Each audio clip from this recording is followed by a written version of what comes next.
Kung pag-usap, siya mong i-invite no, ang group. Ano sa yung grupo? Ay, group 4. Sunod. Asan? Group 3 ni. Ano sa yung group? Group 2. Kani group 5, group 6, murag group 7. Mo'y pinakasyada, mo'y pinakaulahi at ni. Okay. So, ay pabor-pabor, ang pinakasyada, group 7. Kani group 5. Ano ba ni? Pinaman maigo. Sige, nananalig kapot, kaya mag-explain. So, explain mo ni siya, each group. So, kung sumulo na sa explanation. So, nakapili nag-representative, wala pa. Okay, so kitang tanan ipili. Asa naman ang representative gikan sa group 1? Group 1. Sige, ito pa, gani, group 1, padulong group 7. Ano ba group 1? What, dire? Lah. Walay mo angkon silang drawing? Hama ni? 3, 6, ay wala po din ang group 1. Ay, nana. Okay, nana. Group 1 na, sir? Okay. So, nana ang group 1. Kisay mo share na ni. Gunita na lang sa nato ni. Okay, so group 1 and ang mo share ani na sa tubangan. O interpret no matag sa ilahang explanation. Ano ba ni? Sige, kapta na lang diri sa tunga, sir, diri. Oh, diri ka. Diri ra, diri. Sige, ako igunit sa isabi. Sige, isa ma-explain. Okay, so ato pagpakan ang group 1. O di ang among giabot nga dibuho sa Canteres 1. Usa ka tawo nga gilagdagan sa Espiritu Santo, kining murag dila nga kalayo bitaw ang kalugan ng Espiritu Santo. Kunya, ini manuscript, no? Kaya pagsulat sa Biblia, apil manipa, no? Rolyo pa man siya. Kunya, isulat sa mga inspired by the Holy Spirit nga tao, no? Idasig sa Espiritu Santo, o di ang isulat, o ang Espiritu Santo nga nagasig niya, kining forma o langgam. Forma o langgam. Ayon,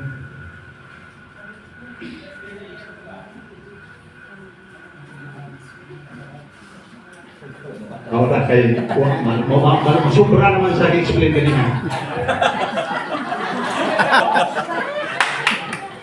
Okay, sa itong pagpakan sila tagaan itong tatlong bagsak nang wala sa gitna. 1, 3. Nagyan po hindi ka kuha. Antol gini ugma. Susunod, antol na sa group 2. Sa itong pagpakan ng group 2. Ay, nara si Brad Mateo. Mayroong hapon sa tanan, kami dahil ang grupo sa Nazaret, ang group 2. So, muna among na-cook up sa mga nasabtan sa unang komprehensyon. So, sipahan, mga pillar of the truth, sa sukaranan sa kamaturan. Dayon, gamausap ang katawhan, nag-represent ang simbahan. Dahil ang bunga sa simbahan, mao ang Biblia. Dinagdagan usab sa Espiritu.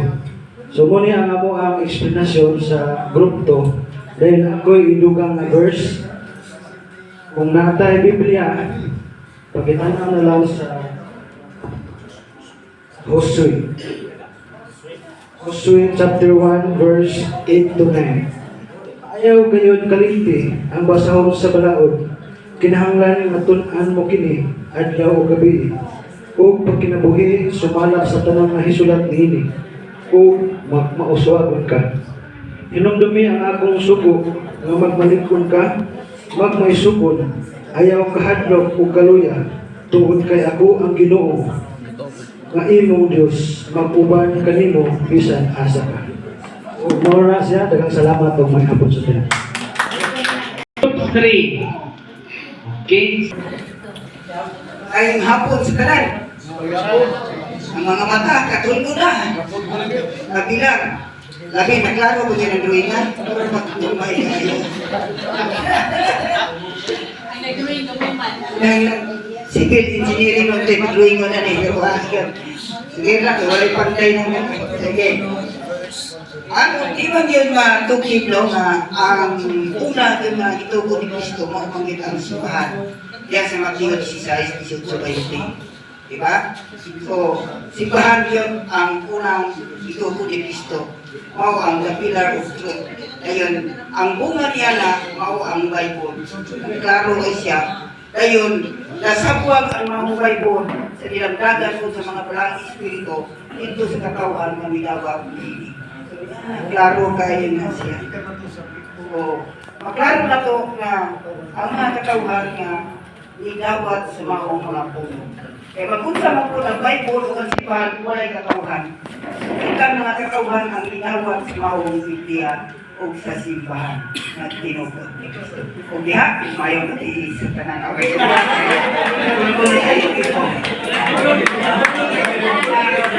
Namata pa mo.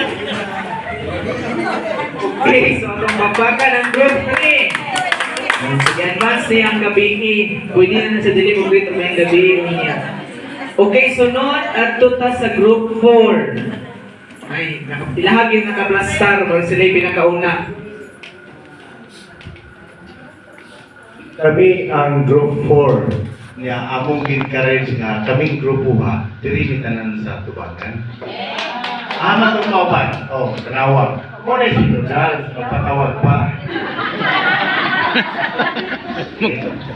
So by the way, ako yung kitahasan nga mag-report niya. Magkulbaan ako niya buti, no? Okay, bitaw. Among grupo nga lang Bitanya. So, ang title sa among mo ni siya ang Biblia. So, ang Biblia, mo ni siya drawing sa Biblia. Natanan ang word na espirituhan nun diri na sumabasa. Asa na to ni mabat kining Mateo 28:19. Brad, palihog ko. Sa Mateo 28, Kapitulo 28, versikulo 19 nagkanayon, busa panlakaw kamo sa tibuok kalibutan ug tudloi silang tanan sa akong gitudlo kaninyo.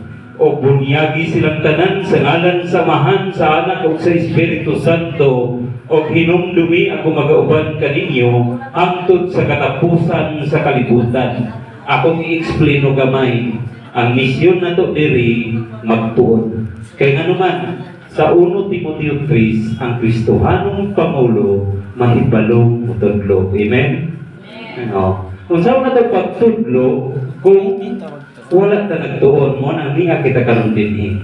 Mo nang kita tanan apil sa misyon sa Mateo 28 sa tinun-an ni Kristo gitudloan niya kanunay, kauban niya kanunay, dahil pagsaka niya sa langit nanudlo ang mga tinunan. Kahit dinhi sa pagpanudlo diha sa Salmo 119, ang pulong sa Dios mao ang suga kahayag sa dalan atong pagalangtan. Busa ang pulong sa Dios usa ka kahayag. So dili ta marsimpian kay hayag man. Dahil diri dayon sa Roma 10:13-14 nagkanayon ang tanan makadungog sa pulong sa Dios maluwas. Pinaagi sa pagtuon nato, pinaagi sa pagsangyaw nato, ang tanan makabenepisyo sa kaluwasan. Pero kuidaw atong pamalandungan nga sa Roma 10:13-14 nagkanayon, ang tanan makadungog sa pulong sa Dios maluwas, apan musaon nila pagkaluwas kung wala silang motuo. Busa motuo kita, kung motuo kita, musulod kita niining simbahan. O ang simbahan, mao ang mubunyag sa tanang mga tao nga nituo. Babasa diha sa Marcos 16, Kapitulo 16, versikulo 15-16. Do ang pagtuog makabaton og kaluwasan pinaagi sa ilang pagpabunyag sa simbahan. Wala may bunyag sa gobyerno. Si Kristo man tumingon sa Mateo 28, o bunyagi silang tanan. Wala man ingon si Kristo, bunyagi lang ang uban. Tanan yun. Mao ni ang atong misyon. So salamat kay sa akong mga kauban, kay nihatag sila o sila may nag-drawing ni tanan. Kini mga tao mao kini ang gitawag o gamay na simbahan. O kining dako, mao pa ng dako nga simbahan. Kaya nga mo, pagpamulong na simbahan duha ang kahulugan. House of worship of believers of God. Mga magtotoo o balay alambuanan. O kita karon mao ang simbahan sa Dios. Pero salamat, Dogang Brad. Kung ingon kayo na, Brad, matiura, ikaw mag-iuro. Una na ang grupo, dali usapot, o paminaw. So, kini sila, muna yung mga tao na nasa BEC. So, kini siya muna ang ilang mga balay. Muna ang parokya. So, ang explanation, diocese down to parishes, parishes to chapels, chapel to BEC Silula, and family. In conclusion, synodal. Salamat sa mga natin. Kaya po ni magpapinti. O, sinod kaya po ni sila. O, ang ginod, group 5. Nawa naman ang nawa. Mag-yun. Tara. Sabay mo share.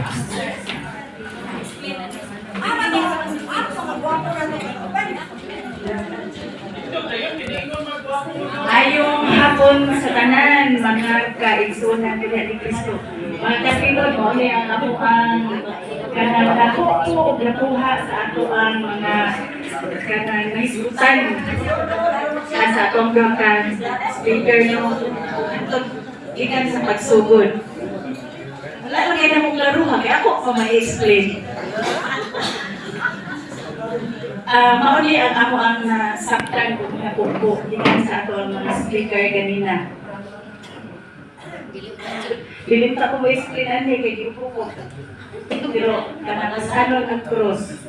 So diri daan ni nasulat nga sa among nasaktan nga kita karon nga naagiri dahil lain man ang ato ang mga kasinatian sa kinabuhi, pero kasayod yun ta nga nilamdagan yun sa balaang Espiritu Santo o ngayata karon nagkatigom o isip mga kanang ipadala po no, o pinili, dapat may mga tao din kabahin po ni sila sa mga inahin mong mga apostolado o mga disipulo ni Kristo. Nandani cross kini.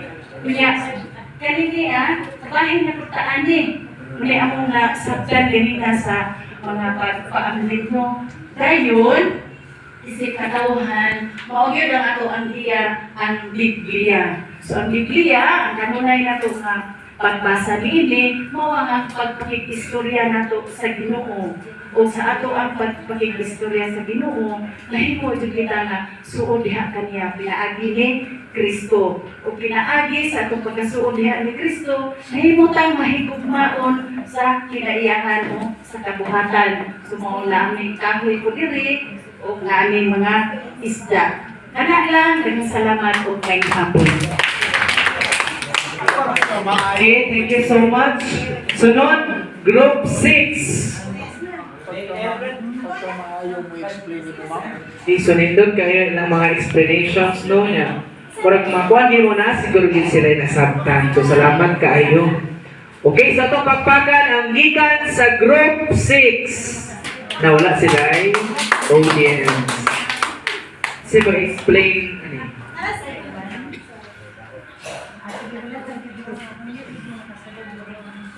Ngayong hapon sa Tanano, ngayong hapon mga speech. Ngayong hapon. So, ang atong activities, ganina nga task nato, to draw sa atong sabtan, ganina sa pagsugod, handon na activities. So doon na lang may tulo ka elemento no sa atong nabatbat kanina. Mao ang church, itong simbahan, kadua ang Biblia, ay katulo ang Holy Spirit. So mao kaning nagalangkob sa tanan nga collaboration sa among mga una-una. No? Makita lang nga pinaagi sa Espiritu Santo, gilamdagan niya, pinaagi po sa simbahan, kining cross, kasabot kini nga ang atong simbahan, mao nagkumpay sa tanan sa atong mga pagtuo, dili sa Biblia, no? Namugna ang Biblia, pinaagi sa compilation. Kay kung mangutana kita, ato galina, no? Kung muyon ta, kinsa ang nauna? Ang litra ba, ang liter ba o ang sulat ba ngadto sa mga propesiya? So ang tubag, nauna ditong mga litra sa propesiya. Wala man nakaingon nga, i-compile kini siya, nahimo kini siya Biblia, pinaagi, nauna dayon ang simbahan. Tabo, ang pagsugod aning tanan, gilamdagan sa buhat sa Espiritu Santo, ang mga unang nagdala sa mga kining mga mensahe nga gikan sa sinulat sa mga tagsulat o gi-compile sa atong Katoliko, compile sa atong simbahan, o dayon nagpadayon kini siya sa Kristyanismo nato sa tanan nga siglo. Kung kaning meaningful nga meaning kung tan-aw nato no sa nagkalain-lain sa silyo sa atong dughan, o kini siya ang nakabutang kasagaran. Tulo ka elemento. O daghang salamat, may hapon sa Okay, thank you so much. Last but not the least, ang among grupo. So walay pabor-pabor ikan sa group 7. Kung mutindog po na sila. Among ngalan kay Imaus. Okay? So mutindog po ni sila. Okay, so ito pagpakan. Kay mga mahaniyag sa di sila. May hapon sa kanan. Ako pinag-report niya, huwag mong kumaanat. Ano yan? Ako lang kipin. So, kaya among gidrawing karon mo, niya ang mga saktan ganina. Kaya di ko na drawing yung andit na. Kani siya mao ang Espiritu Santo. Nga maoy ni Lamdag. Nilamdag. Na palibok ni nagyan ni tanan. So, gigawa siya sa lingin. So, kini siya mao ang kalibutan. So, kining Espiritu, mo ni siya ang nitugtun sa mga apostolis panahon sa Pentecostes. Nga nagaingon si Kristo, ayaw ka mong kabalaka, nga biyaan ko kamo, kay padan-an ko kamo Espiritu Santo manlalakan. So, mo ni siya karon ang ihatag ng Espiritu. Mo ay naghiya ka nato, nga ihatag sa mga apostolis, o ihatag usab nga nato. So, ahaman ihatag kini nga Espiritu Santo, pinaagi kang Pedro na mabasa sa Mateo 16:18.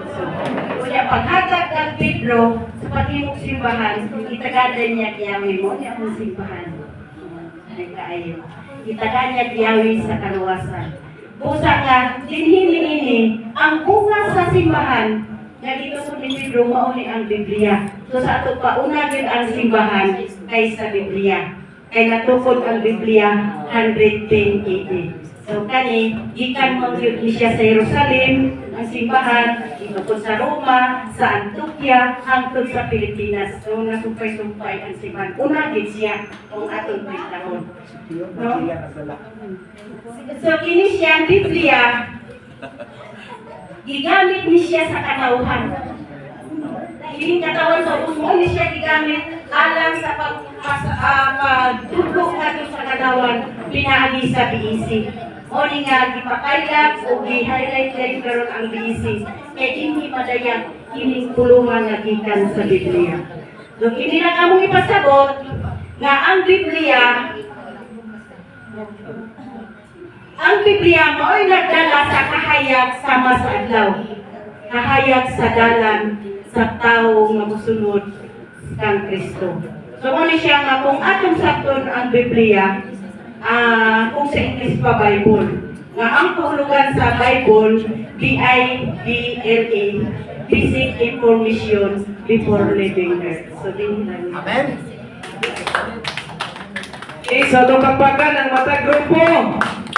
So na sila yung mga maayo, no, manindot, gin nga idea, no, bisan sa ilang pag-drawing, may Japon, may kumuton, may siya na pagkaan, no, so ingat, tama creative, no, padili ko mo ganito microphone, pero pagunita, isa ka oras na kapin, di na muundang. So ingat ang atong, isa sa tong skill.